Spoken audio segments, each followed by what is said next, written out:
Национальной библиотеке республики в этом году исполняется 180 лет. Круглой дате была посвящена очередная экскурсия в рамках проекта «Пешком по Усть-Сысольску». Причем большая ее часть прошла в самом здании книгохранилища. Ольга Ануфриева подробнее.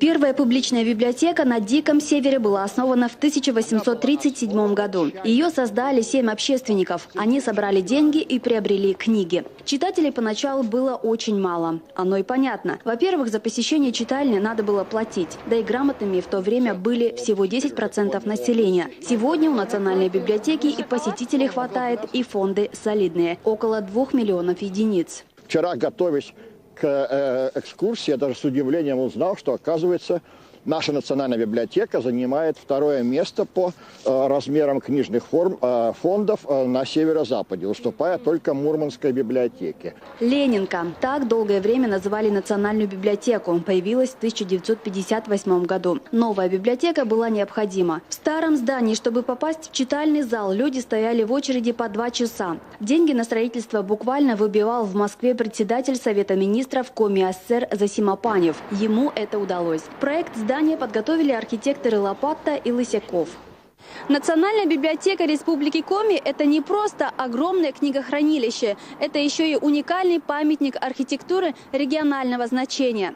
Фасад здания украшает величественная колоннада Каримского ордера. Этот объект по праву можно считать визитной карточкой Сыктывкара.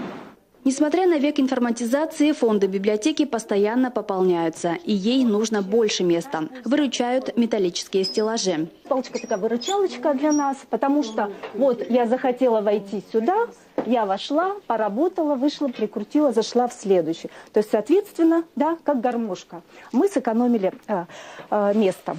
Самая интересная часть экскурсии – места, которые обычно недоступны простым читателям. Здесь самые старые и редкие экземпляры. Эту книгу мы считаем самой старой в нашем фонде. Это рукописная псалтырь. Примерно 17 век. Мы ее датируем. Иллюстраций в ней нет. Она выглядит достаточно традиционно в черной и красной красках. Да, вы видите, вот таким образом. Видно, что книга пожила, с богатой историей. Хранится этот экземпляр в специальной коробке, как и другие редкие книги. Некоторые, кстати, помещаются в футлярах для колец. Такие издания читать можно только с помощью лупы. Ольга Ануфриева, Олег Жуковский, телеканал Юрган, Сыктывкар.